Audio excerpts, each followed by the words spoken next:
Shannon Patton, Director of Community Engagement from the Canadian Mental Health Association's Regina branch, joins us to give us a presentation focusing on mental health. Shannon holds a bachelor's degree in both social work and psychology. She has held numerous positions and worked with people of all ages and all walks of life. Shannon also has designations in both Associate Customer Service and Associate Life and Health Claims. She also has certificates in leadership, Queen's University, workplace mental health leadership, mental health first aid, and mental health works, in addition to being a certified trainer in Safe Talk. She is a registered member of the Saskatchewan Association of Social Workers as well. Please welcome Shannon Patton. Hi, everyone. Thank you so much, Kelly, and thank you to the committee for inviting me to come and speak this afternoon to you. With all transparency, this is the first time I've done a streaming event, so bear with me if I run into any obstacles, but I know Emery's on the background there with taking care of me. So this afternoon, I just would like to talk a little bit about a stigma, why workplace mental health is important, it's an issue, the national standards, and then what we can do and what you can do as an organization. The presentation is about 40 minutes long with a few minutes for questions at the end. And I will try and kind of rush through it a little bit so we have more time for questions. But however, as Kelly said, if you have some, please just put it in the comment field and we'll try and address them as we can at the end.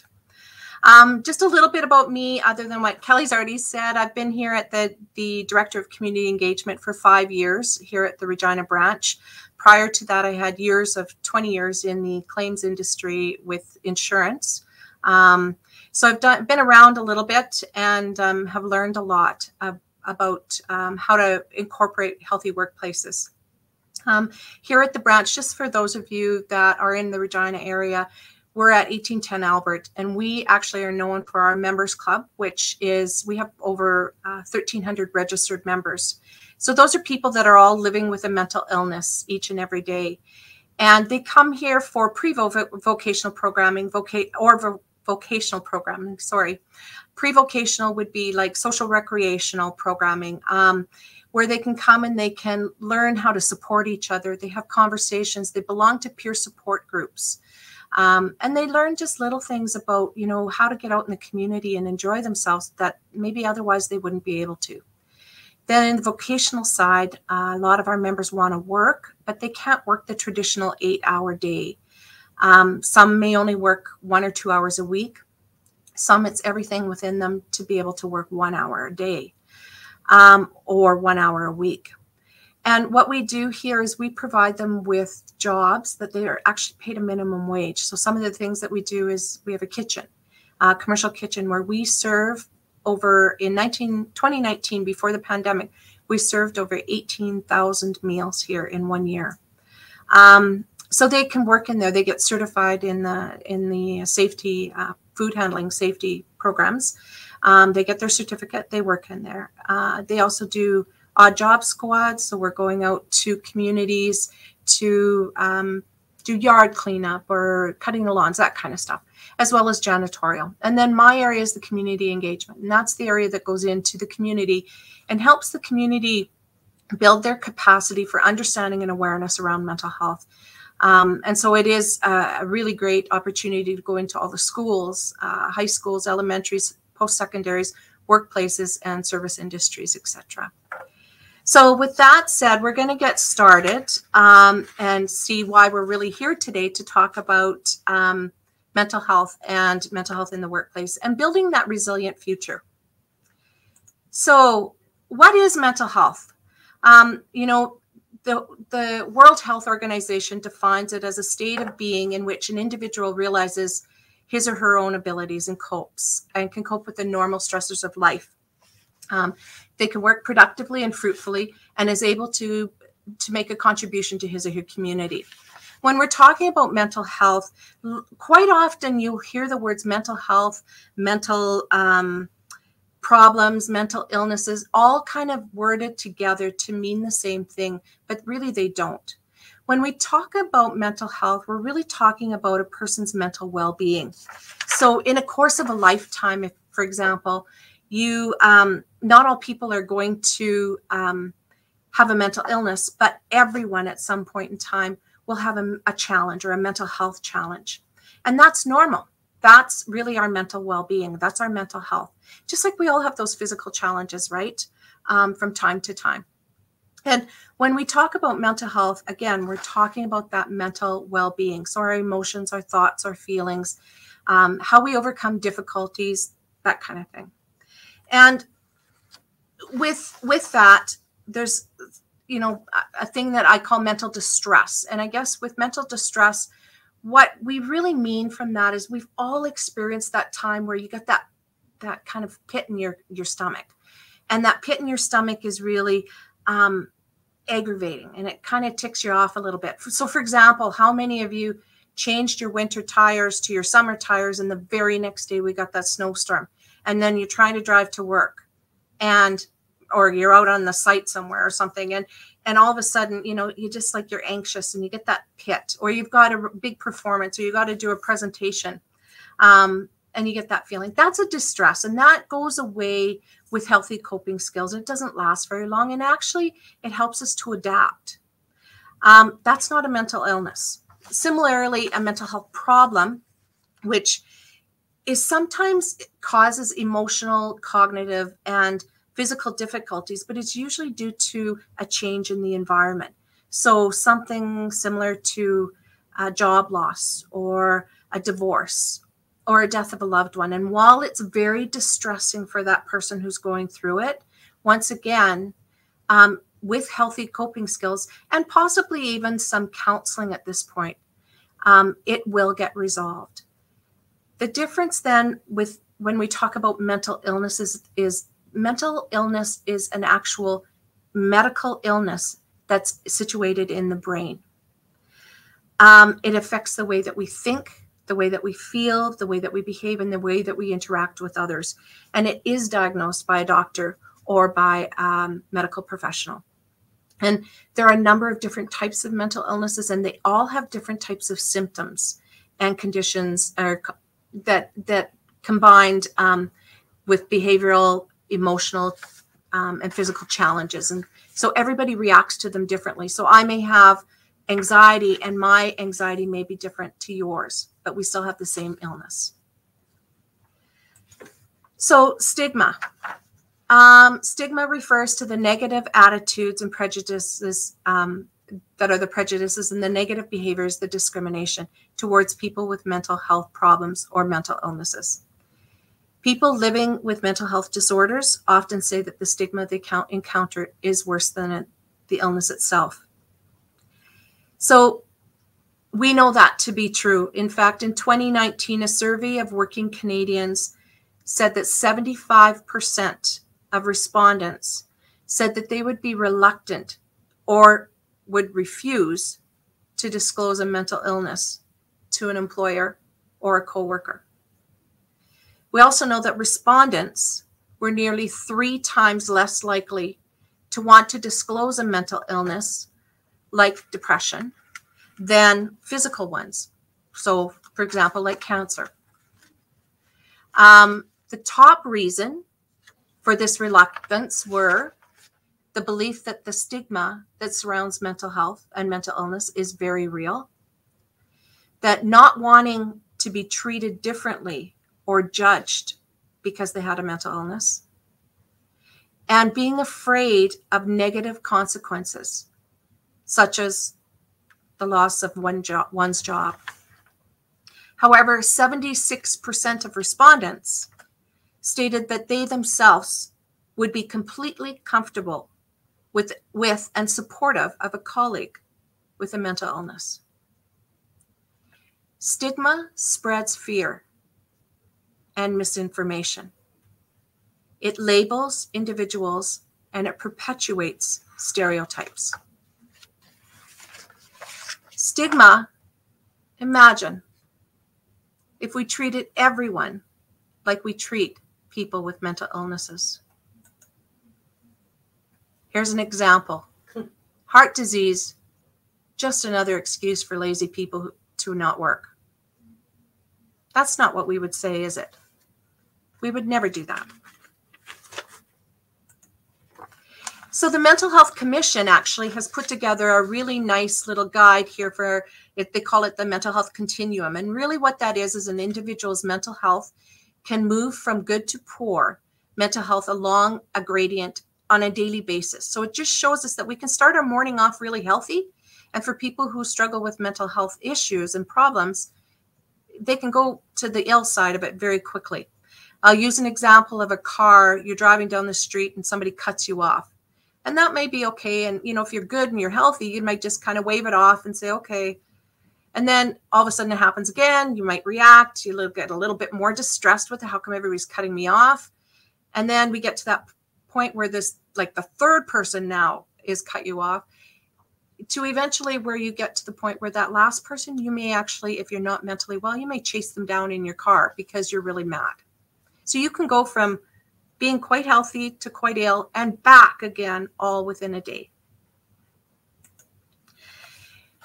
Why is workplace mental health so important? We know right now that currently 500,000 Canadians in any given week are unable to work due to mental health problems or illnesses. And if you think about it, adults spend over 60% of their waking day at work. So work is really an important factor. The workplace plays an essential part in maintaining positive mental health. Mental health and mental illness prevention are broad-based public health initiatives in which the workplace can play a key role for that. The health and harm that's caused by workplaces or in workplaces can migrate into families, communities, and society as a whole, and vice versa. We bring in things to work as well. And if we don't do anything, the cost of doing nothing is described here: absenteeism, presenteeism, disability claims, injury, illnesses, grievances, complaints, turnovers, legal implications. So mental health problems and illnesses are the #1 cause of disability in Canada and account for nearly 30% of disability claims and 70% of the total cost. It's estimated, now this is an estimate, that 10 to 25% of mental disability costs currently directly borne by many employers could have been avoided. The longer somebody is away from work, the less chance they have of having a successful return to work. So if a person is away for 6 months, the chance of them returning to work successfully is only 50%. And if they're away for 9 months, that rate actually falls to 10%.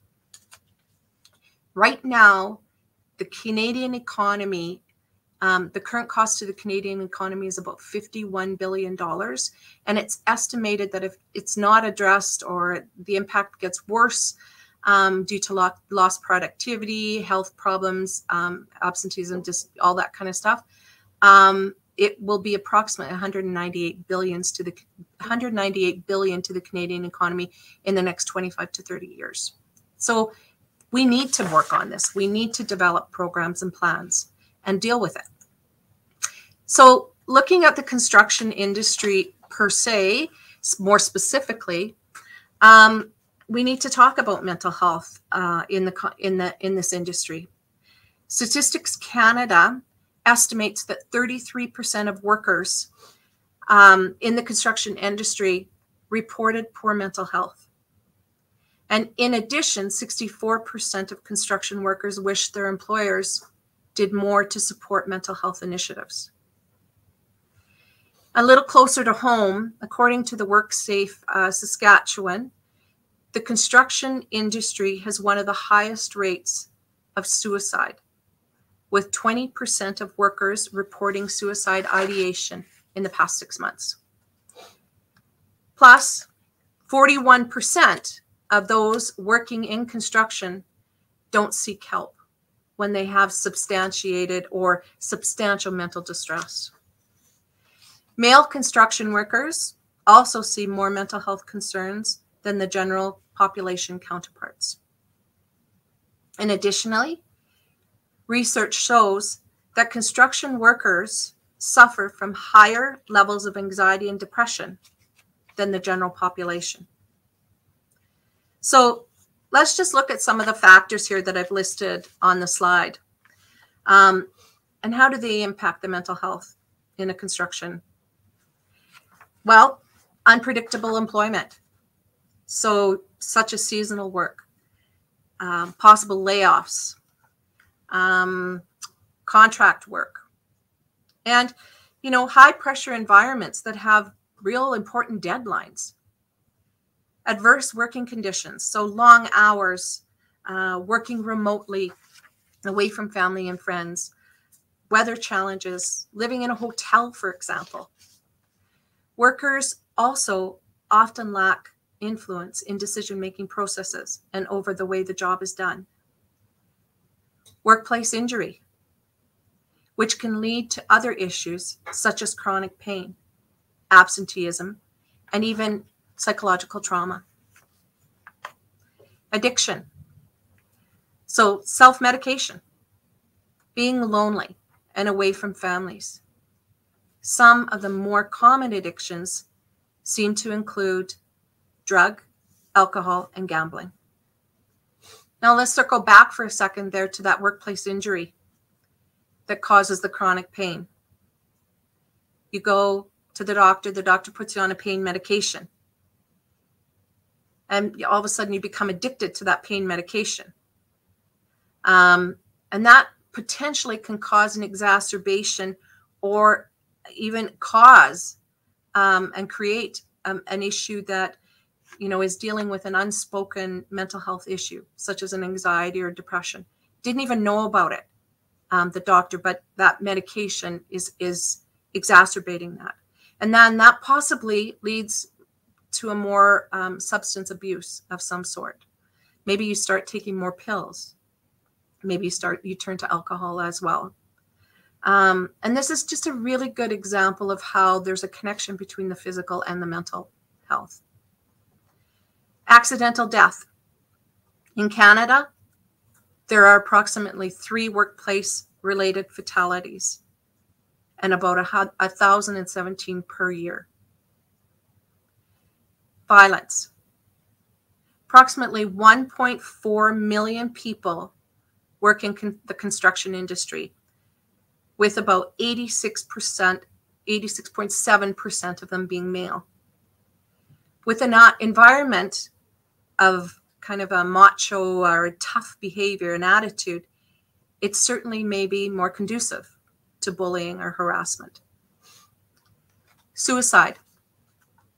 According to the Centre of Addictions and Mental Health, or CAMH, there's 11 suicides approximately every single day in Canada. That's 4,000 in a year. Drill down a bit further. The BC Regional Construction Association noted that the risk of suicide for those working in the construction industry, is 7 times higher than the national average. Work culture. The construction industry has historically been that kind of tough guy type culture, largely male dominated with many gender stereotypes. But 13% of the Canadians employed in construction are actually female, and whether that's working on-site or off-site. Amy Moran is a psychotherapist who was interviewed by a podcast group called Construction Brothers Podcast about the 13 things that mentally strong people don't do, and in particular, how that's important to the construction industry. I encourage you to take a listen to that podcast. It's really good, or just even pick up her book. But to summarize, Amy talks about mental strength versus mental toughness. Now, as we've already kind of identified or alluded to, that it's a male-dominated industry and it's an industry of toughness. It certainly isn't seen as a place where you go when you sit down and chat about your feelings. And there are many reasons for that. The fear of being seen as weak or not being able to handle your job, the fear of being laid off or not given that promotion that you that you deserve and that you feel that you have worked for. So you tough it out, right? You suck it up and you stuff everything inside. For some women, what I've read when I was researching on speaking today, many of the women, or a lot of women, I should say, feel that they're already seen as a liability on the job just because they're female. So do you think that they're going to feel comfortable coming forward to share how they're feeling? Probably not. But the problem with sucking it up or stuffing it is that you can only do that for so long before other things start to come into play. For example, I may not be sleeping, so I start to self-medicate. I may be taking some sleeping pills. It may be having that shot before I go to bed. And then it's not working, so I have to increase that. I might begin to make mistakes on the job. And you can see the spiral, it starts right there. The cycle starts. And Morin explains that being mentally strong and having mental health strength is about the choices that we make every single day to help us be and stay mentally healthy. Basically, we have healthy habits. People are mentally strong, who are mentally strong, manage their emotions, their thoughts, and behaviors in a way that sets them up for success in life. And this doesn't necessarily prevent them from getting a mental health issue because they have genetics or they have life events and life situations. Similarly, we do with physical, right? We can go to the gym, we can work out, we can build those muscles, but we still have high cholesterol. And the truth really be told in all of this is that it takes a lot more strength and courage to say how you feel and express how you feel than it does to tough it out. Asking for help is a sign of strength. Now, all of this combination of factors that we've listed here, and there's probably more, they all compound and they build on each other. So when potentially then, if you have them building on each other, that creates a lot of heavy stress and anxiety for the worker. The biggest factor in all of this, though, remains the stigma that surrounds mental health, talking about your feelings, and asking for help. The good thing is that the conversation is really happening, and in fact, it is growing. More and more men and women in the construction industry are standing up, and they're starting to speak about it and their need for support, and they're challenging that stigma. The industry and its business owners and members are identifying mental health as an important issue. And while remains such a physical industry, the realization that mental health and the mental health of workers is just as important as the safety issue as one's physical safety is. You know, the pandemic has had lots of effect on us, but it has also helped us. It has shown us just how important everyone's mental health is, in addition to their physical health, regardless of industry, age, gender, or culture. It has also made the conversation stronger. It's got people talking, and it's got industries that are beginning to listen and implement change. So how do we deal with this stigma at work? How do we change that? The only way that we can change is by changing the way we think and act. And that includes things like recognizing that mental health issues can affect anybody at any time. Recognizing and learning to recognize when a person is struggling, and not just jumping to that conclusion or assumption that they're slacking off to avoid work.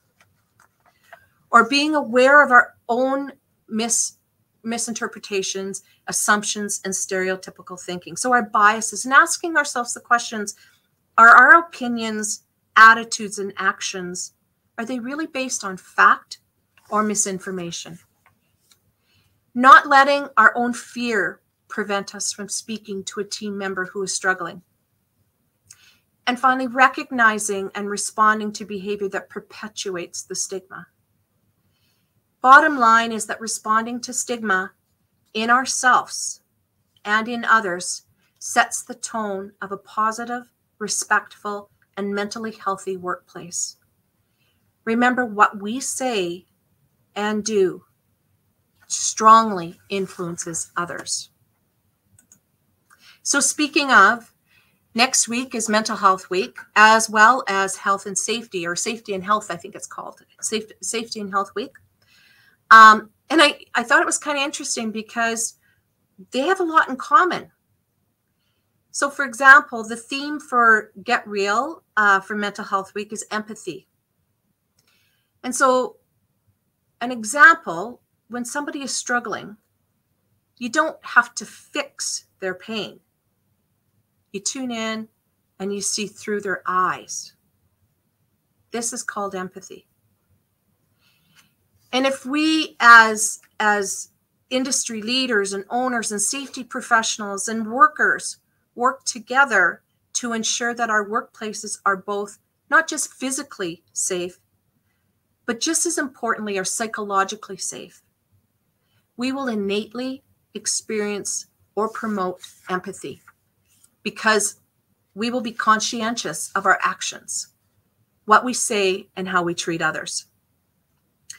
Think for a second of some of the words used on a site, often poking fun of a certain trade or a gender or a new worker. To some, it's all in good fun, but to others, it isn't. There may be a past not shared or a trauma experienced. So what is perceived and meant to be in good fun, truly for the person receiving it, it could be a very hurtful and very even triggering experience. However, if we are conscientious of our languages, or the language that we use, and its impact, and are truly empathetic and promoting a psychologically healthy work environment, then this probably wouldn't happen, or wouldn't happen as much. And in fact, that tough guy kind of mentality, especially when it comes to mental health, may be reduced, and allowing more people to feel comfortable seeking the help that they need and they deserve, thus ultimately diminishing the stigma. This doesn't mean that we can't have fun or joke around with others. It simply means that we do so with understanding and respect.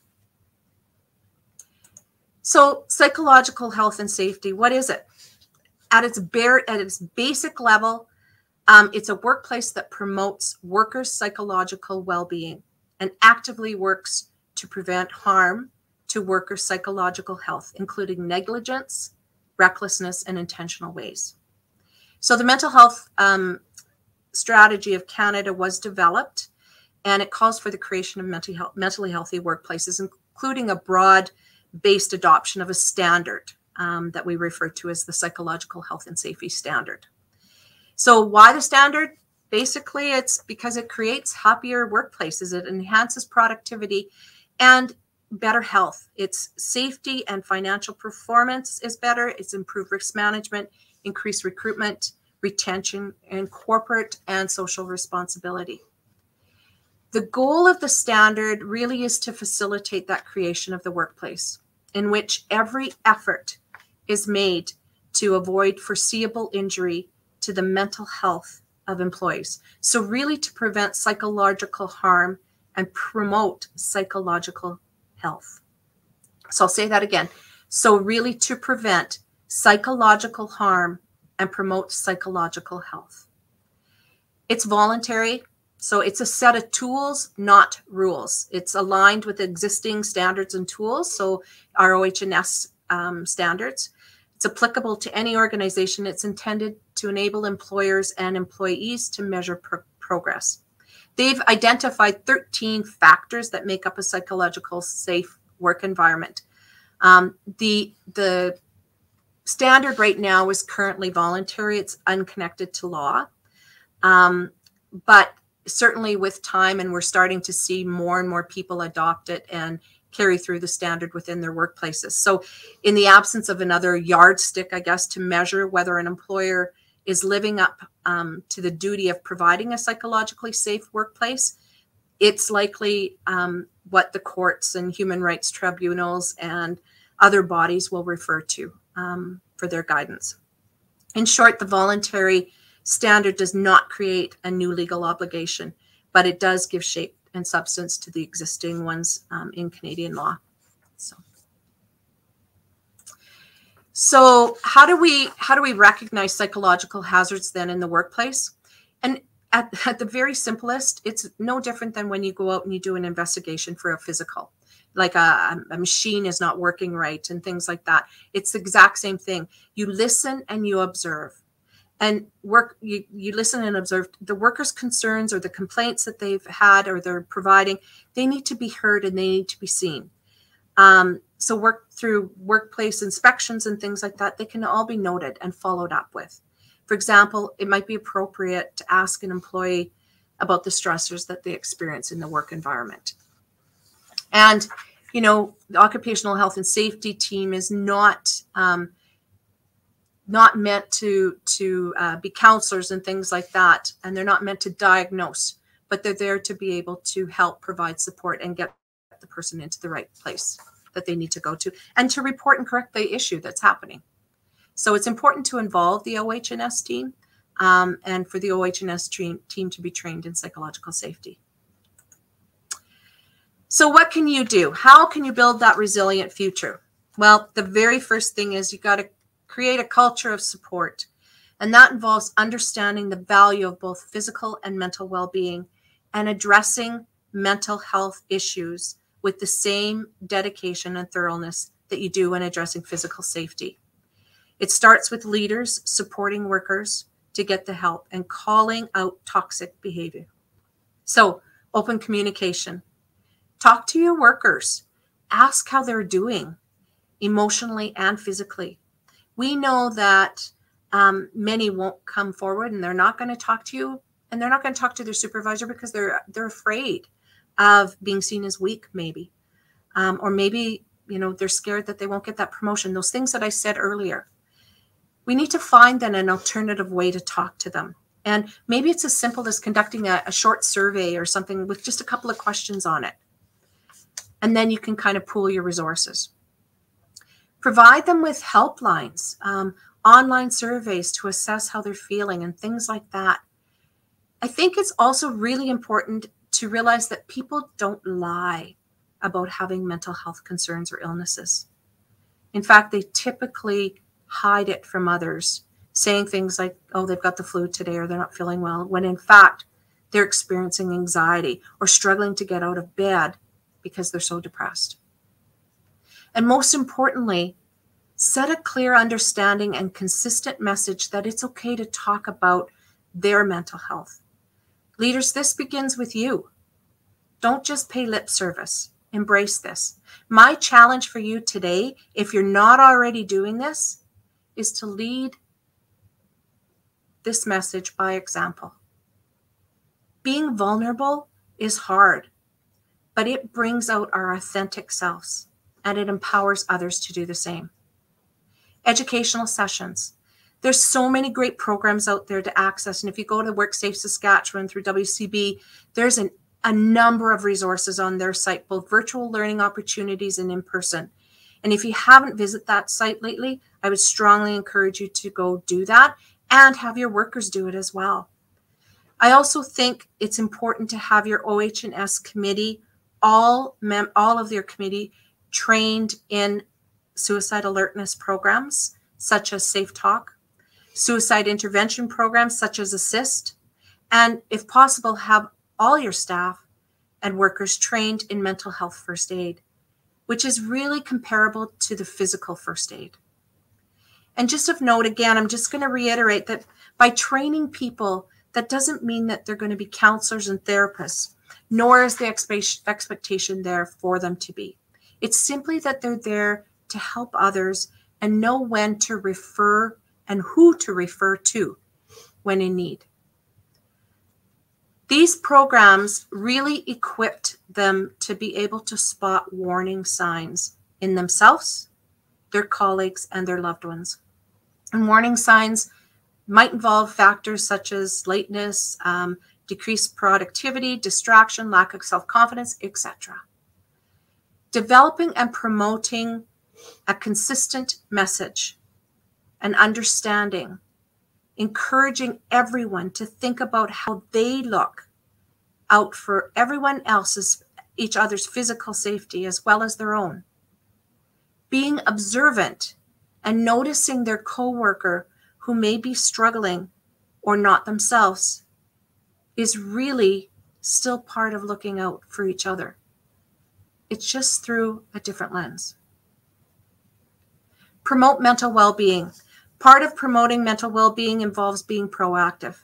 The earlier that we can help someone, the better it is. And additionally, focusing on wellness versus illness is also key. Providing an employee assistance program is a great way for employees to connect with counselors and get that support that they need. And you know, the EAP programs can also help to eliminate or diminish the negative stereotypes associated with mental health problems. Think of the cost of absenteeism, presenteeism, accidents at work, training and retraining, compared to the cost of providing a benefit that potentially can be proactive and help prevent loss, and or be reactive and shorten or lessen the cost, the loss. Self-care is really about taking the action to intentionally care for yourself mentally, emotionally, and physically. Creating that environment which provides encouragement for employees to practice self-care is important. Simple things like posting tips on eating healthy, ideas on how to decompress even when you're working on the road. So for an example, maybe encourage them to turn off their cell phones half an hour before they go to bed. Mindfulness, take that time to be grounded. Let them put their feet on the ground, take a moment, stare into space, ground them. And post maybe some positive and inspirational sayings so that people, when they walk by, that's what they see. There's a lady that always talks about self-esteem and self-confidence. And when you go past a mirror, you know, you're so quick to always give the thumbs up to everybody and say, hey, way to go. But you don't do that for yourself. So that's one of the things to practice. When you go in front of a mirror and it's just you in the washroom, just say, good job, buddy. Good job. Does that sound fluffy to you? And I can't see anybody, so I don't know what your responses are. But if it does sound kind of fluffy, and I'm going to suggest that you probably need to take a step back yourself, and you probably need to practice some of the self-care tools as well. Because after all, there's only one of you, and you play a very important role in this world. And because of that, you need to start taking care of you as well. So the theme today for the conference was Build a Resilient Future. For me, I believe it's so important to recognize that in order to build a resilient future, it takes a whole team.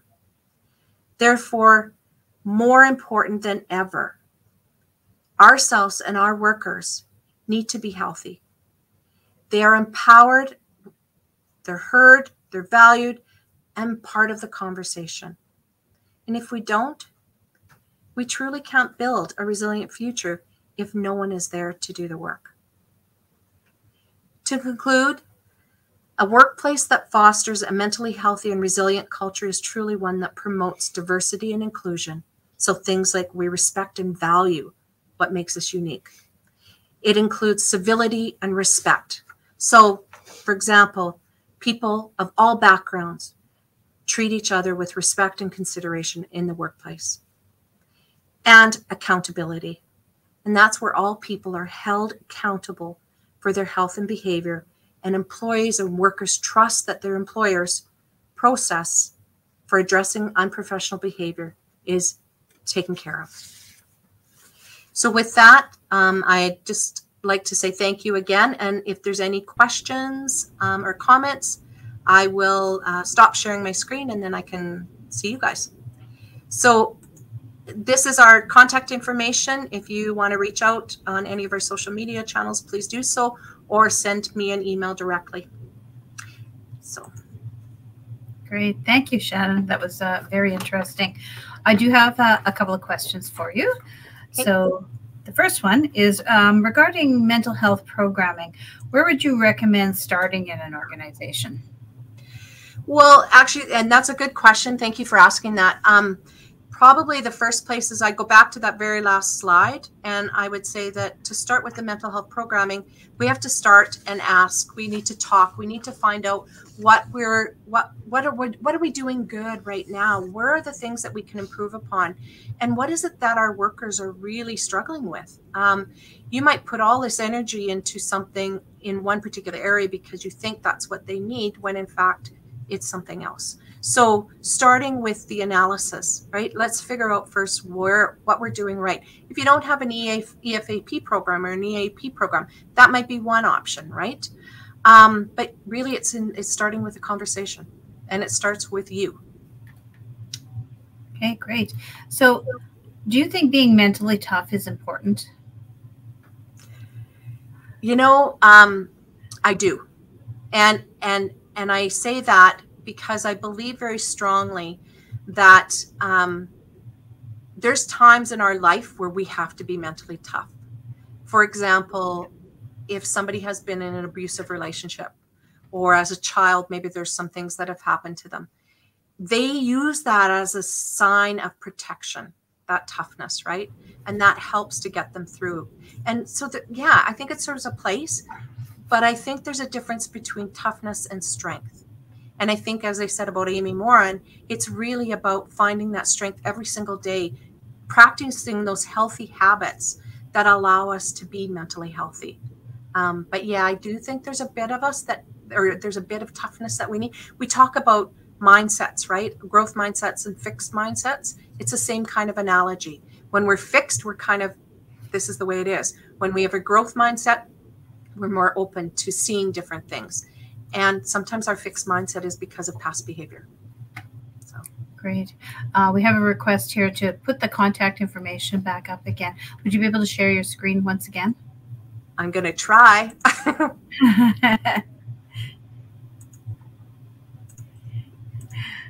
I guess if you're not able to do it, we do have the website there. up. Can you see that or not?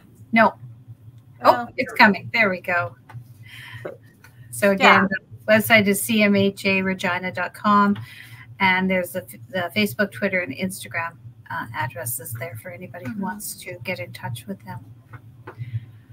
So it doesn't look like we have any additional questions. So Shannon, I'd like to thank you for your presentation once again. And yeah, it was very helpful, very informative, and I'm sure that our viewers got a lot out of it today. So thank you.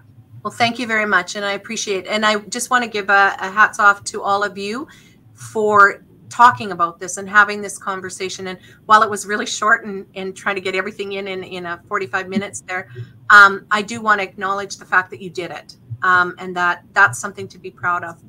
So thank you so much. Great. Okay, so this brings our online conference to a close. If you're in Regina, please join us at the U of R's Innovation Place beginning at 2:15 for an in-person event with BetterWorks Technologies. BetterWorks was the winner of the SCSA and Innovation Saskatchewan's Innovation Challenge, and they will be demonstrating their Virgo safety technology. The demonstration itself will be followed by a reception with refreshments until 5 p.m. I'm going to be there myself, so just in case you want to snag me to host your next family gathering, your MC at your family supper next Sunday, please come up and talk to me. So I really hope that you'll be able to join us. Thank you once again to all of our presenters and everyone who presented in the conference, and we'll see you all next year.